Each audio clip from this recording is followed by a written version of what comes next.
Hello students, now we have to start new chapter. ठीक है, that is federalism. Okay, तो आज हम अपना सिविक्स का सेकंड चैप्टर फेडरलिज्म शुरू करेंगे. तो what do you mean by federalism? सबसे पहले तो फेडरलिज्म का मीनिंग क्या है? Federalism means divide the powers among small small units. ठीक है, पावर जैसे हायर लेवल पर ही ना हो करके क्या हो, अलग अलग यूनिट्स में पावर डिवाइडेड हो, दैट इज फेडरलिज्म. बच्चों, फेडरलिज्म जो वर्ड है that is not included in our constitution.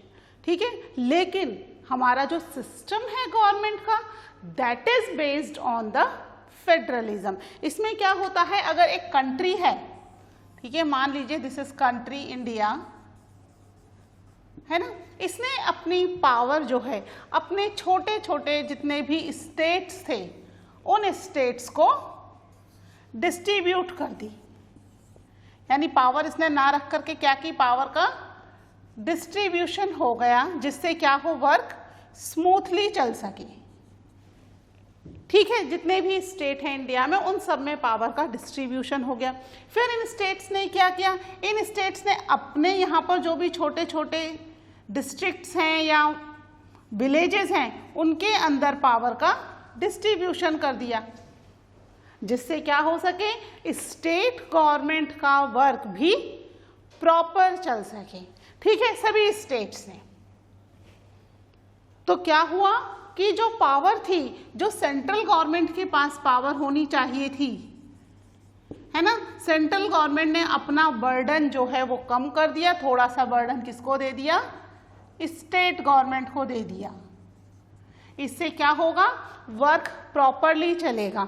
यानी कि स्टेट गवर्नमेंट को जो भी ज़रूरत है अपने सिटीजन्स के डेवलपमेंट के लिए, अपनी एरिया के डेवलपमेंट के लिए, उसके लिए उसे सेंट्रल गवर्नमेंट पर डिपेंडेंट ना रह करके क्या करना होगा, वो अपने डिसीजंस खुद ले सकता है. यानी अब सेंट्रल गवर्नमेंट को स्टेट्स के डेवलपमेंट के बारे में ज़्यादा चिंता करने की ज़रूरत नहीं है. अब सेंट्रल गवर्नमेंट को ओवरऑल डेवलपमेंट के बारे में सोचना है. स्टेट गवर्नमेंट्स अपने अपने डेवलपमेंट के बारे में एक गवर्नमेंट के थ्रू खुद ही डिसीजंस लेंगे. ठीक है, फिर जो स्टेट गवर्नमेंट ने अपने वेरियस यूनिट्स में पावर डिस्ट्रीब्यूट कर दी, उससे क्या होगा कि अब जो विलेजेस हैं उनके पास भी अपनी एक गवर्नमेंट है. Either it is not a large scale, it is on small scale, लेकिन क्या हो गया, लोगों की पहुंच डायरेक्ट गवर्नमेंट एम्प्लॉयज या गवर्नमेंट के रिप्रेजेंटेटिव्स तक हो गई, और उनके काम जो होने हैं वो आसानी से हो जाएंगे, क्योंकि वो डायरेक्ट एंड रिप्रेजेंटेटिव्स तक अपनी बात पहुंचा सकते हैं, क्योंकि बहुत स्मॉल यूनिट्स में क्या कर दिया, पावर को डिवाइड कर दिया. ठीक है, दैट इज फेडरलिज्म. जरूरी नहीं कि फेडरलिज्म में 2 ही यूनिट में पावर डिवाइड हो या 3 यूनिट में पावर डिवाइड हो सकता है ये इससे ज्यादा भी हो, लेकिन कम से कम 2 यूनिट्स में तो पावर डिवाइड होनी ही होगी. ठीक है, 2 से ज़्यादा, जैसे हमारे यहाँ कितनी है, सेंट्रल गवर्नमेंट है, स्टेट गवर्नमेंट है और पंचायती राज है, तो हमारे यहाँ 2 से ज़्यादा लेवल में पावर डिवाइडेड है. ठीक है, तो पावर 2 या मोर में डिवाइड हो सकती है, मोर यूनिट्स में डिवाइड हो सकती है. ठीक है, ये मैंने आपको समझाने के लिए बनाया था. तो हम पहले फेडरलिज्म की एक बार डेफिनेशन लिख लेते हैं.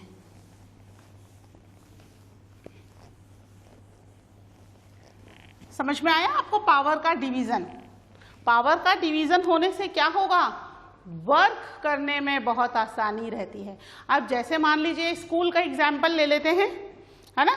स्कूल का एग्जाम्पल बच्चों में बार बार इसलिए लेती हूँ क्योंकि स्कूल से आप बहुत ज़्यादा अच्छे से वेल नोन हो, है ना. जैसे कि अब मान लीजिए वहाँ पर एक सेंट्रल गवर्नमेंट है, यानी कि प्रिंसिपल सर हैं और कोऑर्डिनेटर्स हैं. प्रिंसिपल सर हो गए भाई प्राइम मिनिस्टर और कोऑर्डिनेटर्स हो गए अदर मिनिस्टर्स. ठीक है, they are in the central government. फिर जितनी भी क्लासेस हैं इनको हम मान लेते हैं स्टेट्स हैं. तो क्लासेस डिवाइड हो गई, स्टेट्स डिवाइड हो गए. तो अब क्या प्रिंसिपल सर हर क्लास के बारे में इंफॉर्मेशन रखेंगे या कोऑर्डिनेटर्स रखेंगी? नहीं। अब क्या हो गया, उन्होंने पावर डिवाइड कर दी टू द क्लास टीचर, है ना। यानी कि जो क्लास जिसको हमने एक स्टेट माना है उसके गवर्नमेंट बन गई क्लास टीचर और आपके अदर सब्जेक्ट टीचर्स, यानी वो आपकी क्लास के बारे में पूरे अच्छे से जानते हैं कि क्लास के अंदर कौन सा बच्चा कितने अच्छे से वर्क कर रहा है, कौन सा बच्चा नहीं कर रहा है, किस बच्चे में क्या एक्स्ट्रा करिकुलर एक्टिविटीज परफॉर्म करने की स्किल है और कौन से बच्चे की स्किल्स को हम डेवलप कर सकते हैं, है ना। वो कौन जान रहा है? आपकी क्लास टीचर्स और जो भी टीचर्स आपको पढ़ा रही हैं अलग अलग सब्जेक्ट्स, उन्हें पता है। प्रिंसिपल सर को नहीं पता या कोऑर्डिनेटर्स को भी इतने अच्छे से नहीं पता। यानी पावर डिवाइड हो गई तो क्या हुआ, आपके बारे में पूरी इंफॉर्मेशन है। अगर प्रिंसिपल सर को ही सबके बारे में जानकारी रखनी हो तो पॉसिबल नहीं होगा कि स्कूल के सभी बच्चों की जानकारी वो रख सकें। इसलिए क्या हुआ, पावर को डिवाइड कर दिया गया, है ना। कुछ पावर जो पूरे स्कूल के वेलफेयर से रिलेटेड है वो डिसीजन कौन लेगा? प्रिंसिपल सर ले लेंगे। लेकिन आपके क्लास से रिलेटेड जितने भी डिसीजन लेने हैं, किस बच्चे को किस एक्टिविटी में परफॉर्म करने देना है, किस बच्चे को पढ़ाई के लिए ज़्यादा पुश करना है, ये सारी चीज़ों के डिसीजन कौन लेगा? आपकी क्लास टीचर्स या जो टीचर्स आपकी क्लास में पढ़ा रही हैं, ठीक है।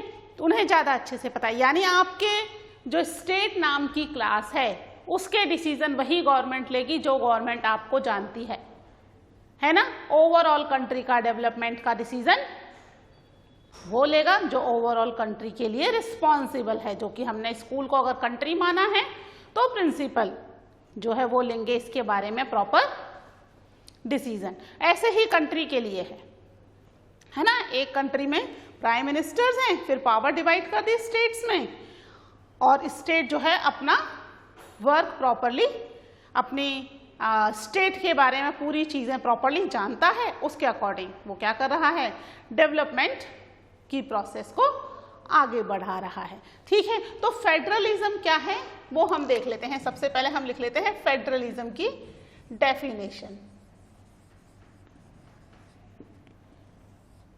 ठीक है, फेडरलिज्म जो है it is a system of government. ठीक है, फेडरलिज्म इज अ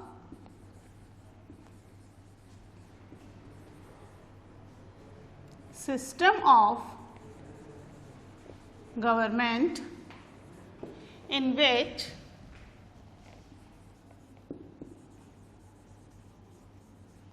ठीक है, एक सिस्टम है गवर्नमेंट का जिसमें क्या होगा, इसके अंदर क्या किसका डिवीजन होगा, पावर का। ठीक है, in which the power is divided into, किस किस में पावर डिवाइड होगी, into central government, divided between हो जाएगा बच्चों, डिवाइडेड इनटू ना होकर के क्या हो जाएगा, divided between, divided between a central authority. ठीक है,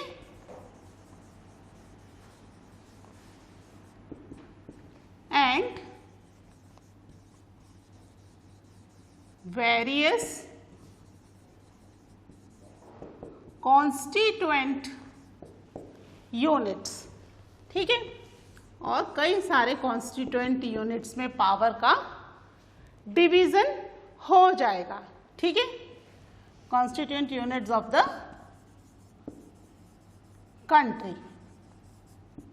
ठीक है, जिससे क्या हो सके, वर्क जो है वो प्रॉपर तरीके से चल सके। ठीक है, ये तो हो गया फेडरलिज्म।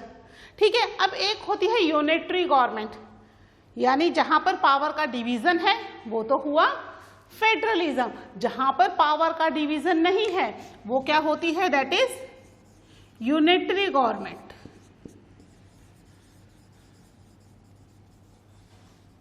ठीक है, यूनिटरी गवर्नमेंट होती है जिसमें क्या होता है, पावर का डिवीजन ना होकर के यूनिटरी गवर्नमेंट में पावर एक हाथ के अंदर या कुछ व्यक्तियों में कॉन्स्टिट्यूटेड होती है। ठीक है, पावर का डिवीजन नहीं हो रहा है। फेडरल गवर्नमेंट के अंदर एक बार जब पावर का डिवीजन कर दिया गया है तो अब वो वेरियस कॉन्स्टिट्यूएंट यूनिट्स उस पावर को पूरे तरीके से यूज करने के लिए फ्री हैं, यानी उन्हें बार बार सेंट्रल गवर्नमेंट से पूछने की जरूरत नहीं है। जो पावर मिली है उसे अब फ्रीली वो काम में ले सकती हैं।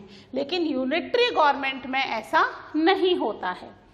यहाँ पर सेंट्रल गवर्नमेंट पावर जो दे रही है वो कुछ टाइम पीरियड के लिए होती है, और अगर स्टेट गवर्नमेंट को कुछ भी काम करना है उन्हें बार बार सेंट्रल गवर्नमेंट से पूछना पड़ेगा in the unitary government.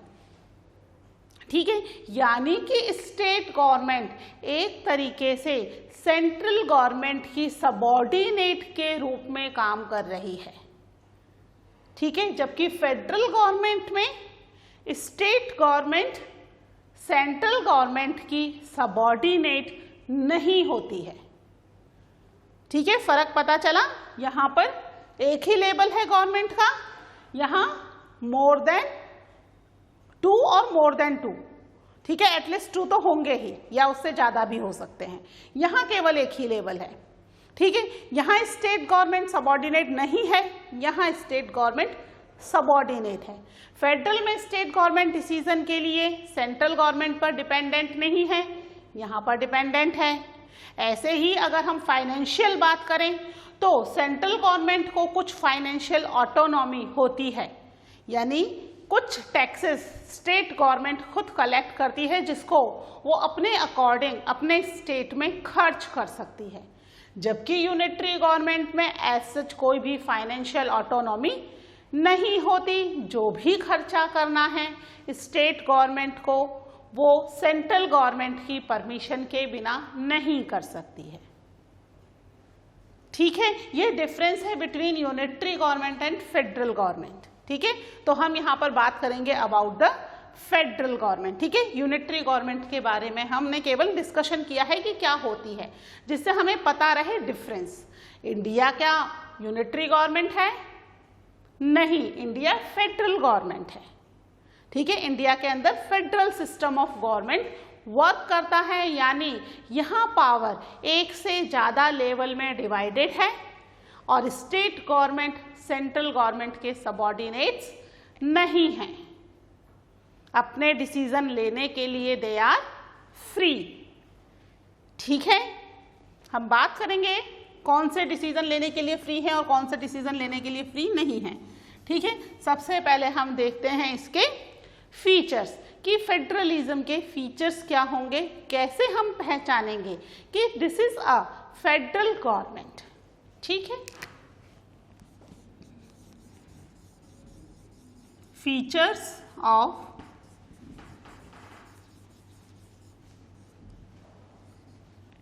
Federalism. ठीक है, फेडरलिज्म के फीचर्स। तो सबसे पहला फीचर हमने क्या देखा है? सबसे पहला फीचर तो यही है कि यहाँ पर कितने लेवल होते हैं गवर्नमेंट के? देयर आर 2 और मोर लेवल्स ऑफ गवर्नमेंट। ठीक है, 2 और मोर, 2 या 2 से ज्यादा, यानी 2 होने तो जरूरी हैं, 2 होंगे तभी गवर्नमेंट फेडरल होगी। अगर एक ही लेवल है तो कौन सी गवर्नमेंट हो जाएगी? यूनिटरी गवर्नमेंट हो जाएगी, है ना, यूनिटरी सिस्टम ऑफ गवर्नमेंट हो जाएगा। तो यहाँ पर 2 होने जरूरी हैं। ठीक है, इसके अलावा डिफरेंट टायर्स जो हैं गवर्नमेंट के, different tyres of government govern the same citizen. ठीक है, सेम सिटीजन्स को ही गवर्न कर रहे हैं। कैसे? हम इंडिया की पॉपुलेशन हैं, वी आर इंडियन सिटीजन्स, साथ में हम राजस्थान के भी तो सिटीजन हैं या राजस्थान के नहीं हैं, तो हम जो स्टेट गवर्नमेंट है वो भी हमें गवर्न कर रही है और जो सेंट्रल गवर्नमेंट है वो भी हमें गवर्न कर रही है। दोनों गवर्नमेंट गवर्न कर रही है, लेकिन क्या है दोनों में? बट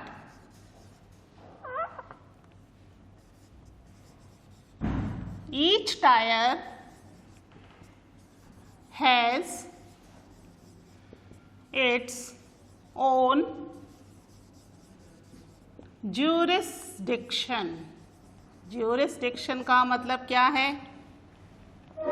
jurisdiction का मतलब है अपने अपने काम करने का area.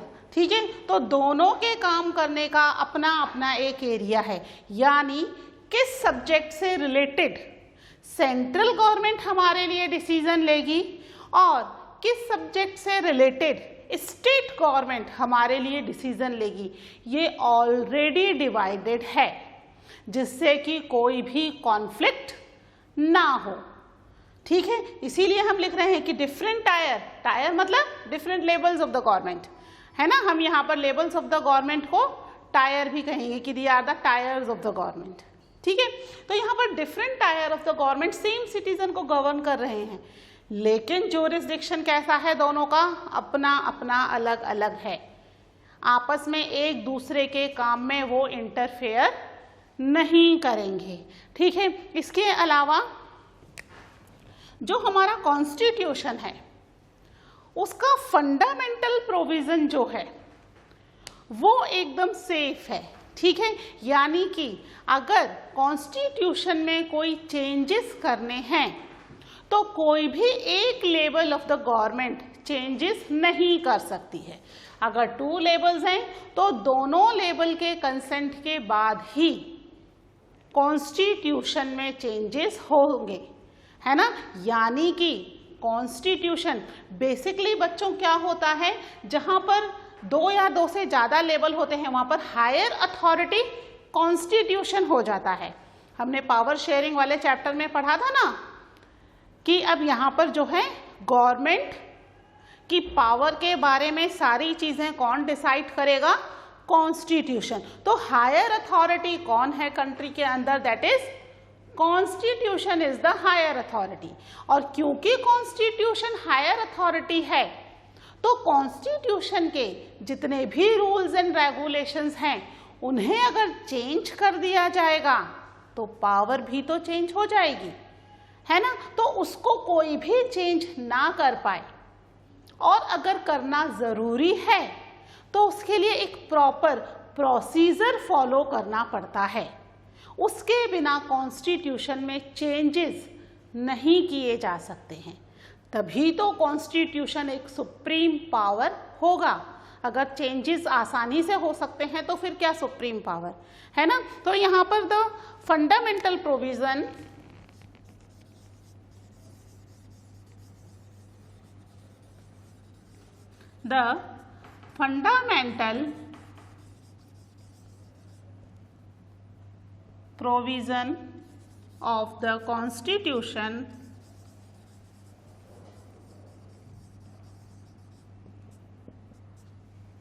of the Constitution cannot be changed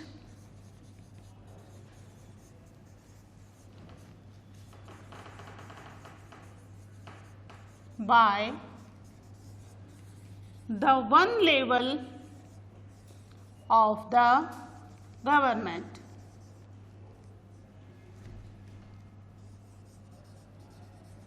समझ में आया? अब इसमें भी चेंजेस में भी क्या है? फंडामेंटल प्रोविजंस के चेंजेस। सच किसी लॉ में चेंज करना है या कोई छोटे मोटे चेंजेस हैं, इसके लिए नहीं, जो उसकी बेसिक पावर्स हैं या बेसिक रूल्स रेगुलेशंस हैं उनमें चेंज नहीं किया जा सकता। ठीक है, सच लॉज वगैरह तो नए बनते रहते हैं और पुराने लॉज में टाइम टू टाइम अमेंडमेंट भी होते रहते हैं। ठीक है, यहाँ फंडामेंटल प्रोविज़न की बात है जिससे कि किसी की पावर्स को कम या ज़्यादा किया जा सके। ठीक है, वो नहीं किया जा सकता, एक लेवल गवर्नमेंट का नहीं कर सकता। ठीक है, इसके बारे में अभी हम पढ़ेंगे बाद में कि कैसे चेंज किया जाएगा। ठीक है, ये आप लिख लीजिए 3 पॉइंट्स। मैं ये फंडामेंटल की जो डेफिनेशन है इसको रब कर रही हूँ। ठीक है,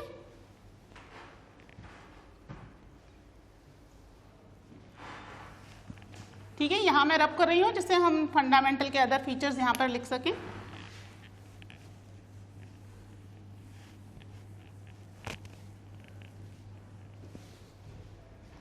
ठीक है, अब यहाँ पर अगर पावर को लेकर के या किसी भी सब्जेक्ट को लेकर कोई कॉन्फ्लिक्ट होता है तो उस कॉन्फ्लिक्ट को सॉर्ट आउट करने के लिए हमारे पास जुडिशरी है। हमने पढ़े थे ना, गवर्नमेंट के 3 पिलर्स हैं, central, that is legislative, executive and judiciary. तो यहाँ पर अगर कोई कॉन्फ्लिक्ट होता है तो जुडिशरी है जो उस कॉन्फ्लिक्ट को सॉर्ट आउट करेगी, है ना। हाई कोर्ट है और सुप्रीम कोर्ट है। Supreme court has the immense power, है ना। सुप्रीम कोर्ट के पास बहुत सारी पावर्स हैं जिससे कि कंट्री में होने वाले किसी भी गवर्नमेंट के कॉन्फ्लिक्ट को भी, चाहे वो सेंट्रल गवर्नमेंट ही क्यों ना हो, सबके गवर्नमेंट को सॉर्ट आउट करने की पावर रखती है। इसके एग्जाम्पल्स तो बहुत सारे हैं, अभी हमने देखे हैं। वो राम मंदिर वाला जो केस था, गवर्नमेंट ने सॉर्ट आउट किया, है ना। गवर्नमेंट ने क्यों किया? आपस में स्टेट्स में प्रॉब्लम हो रही थी और सेंट्रल गवर्नमेंट और पॉलिटिकल पार्टीज लड़ रही थी। तो यहाँ पर जुडिशरी ने इसके अंदर इंटरफेयर किया एंड प्रॉपर डिसीजन दिया जिससे कि कॉन्फ्लिक्ट को सॉर्ट आउट किया जा सके। ठीक है, तो यहाँ पर क्या कर रही है judiciary? The judiciary prevent conflict between किसके बीच? Between the central and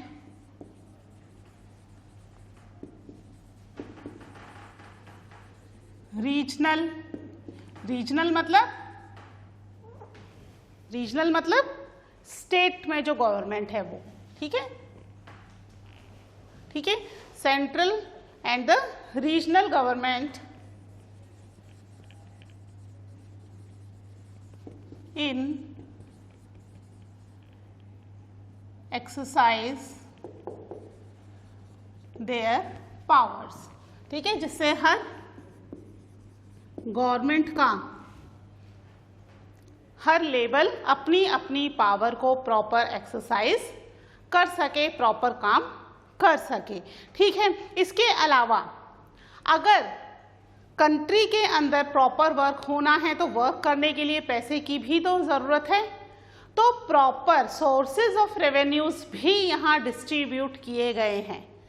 ठीक है, जिससे कि स्टेट गवर्नमेंट और सेंट्रल गवर्नमेंट अपना काम प्रॉपरली कर सकें और फाइनेंस के लिए स्टेट गवर्नमेंट सेंट्रल गवर्नमेंट पे डिपेंडेंट ना हो। बड़े खर्चे की बात अलग है कि अगर स्टेट को बहुत बड़ा कुछ खर्चा करना है तो फिर वो सेंट्रल गवर्नमेंट से हेल्प ले सकती है ना। तो सेंट्रल गवर्नमेंट हेल्प प्रोवाइड करती है, बट एज सच अपने रूटीन वर्क्स के लिए और दूसरे कामों के लिए स्टेट गवर्नमेंट को प्रॉपर रेवेन्यू के सोर्सेस प्रोवाइड किए गए हैं, है ना। वो टैक्सेस कलेक्ट कर सकती है। ठीक है, तो यहाँ पर sources of revenue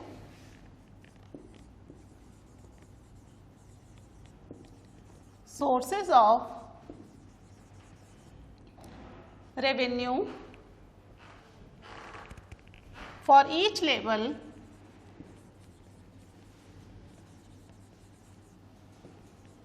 are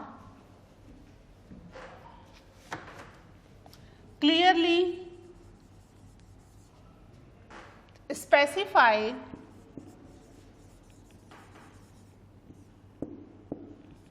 to ensure financial autonomy। ठीक है, ठीक है, हर लेवल का सोर्स ऑफ रेवेन्यू फिक्स कर दिया गया है जिससे कि दोनों ही लेवल फ्री होकर के अपना काम कर सकें, आपस में एक दूसरे के ऊपर डिपेंडेंसी ना रहे। तो ये कुछ फीचर्स हैं बेटा फेडरलिज्म के, जो आप नोट डाउन कर लीजिए, ठीक है। इसके बाद हम देखते हैं कि फेडरलिज्म का बेसिक ऑब्जेक्टिव क्या है, ठीक है। मैं ये नीचे वाला रफ करे दे रही हूँ, ठीक है, आप लिख लीजिए आराम से ऊपर का। वैसे आप वीडियो को पॉज करके भी लिख सकते हैं।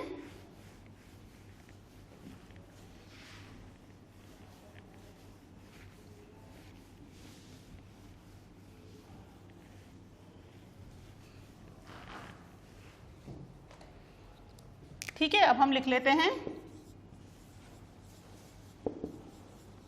ऑब्जेक्टिव्स ऑफ फेडरलिज्म, ठीक है। ऑब्जेक्टिव फेडरलिज्म का क्या है कि फेडरलिज्म के थ्रू कंट्री जो है वो प्रॉपर तरीके से काम कर सके, यानी कंट्री में जो डाइवर्सिटी है वो प्रॉपरली यूनाइटेड होकर के रह सके। इसके लिए हम बेल्जियम का एग्जाम्पल देख सकते हैं, है ना। हमने देखा था बेल्जियम के अंदर क्या हुआ, 1973 से 1990 के बीच उन्होंने कॉन्स्टिट्यूशन को कई बार अमेंड किया, और ये अमेंडमेंट करने की बेसिक वजह क्या थी, क्या रीजन था इसके पीछे, जिससे कि कंट्री में जो अलग अलग डाइवर्सिटी है वो प्रॉपरली कंट्री में अकोमोडेट हो सके। यानी कि कंट्री की यूनिटी को सेव करने के साथ साथ फेडरलिज्म का ऑब्जेक्टिव होता है कि जितनी भी डाइवर्सिटी है वो भी प्रॉपरली कंट्री में अकोमोडेट हो जाए, ठीक है। तो इसके बेसिकली 2 ऑब्जेक्टिव्स हैं, ठीक है। To safeguard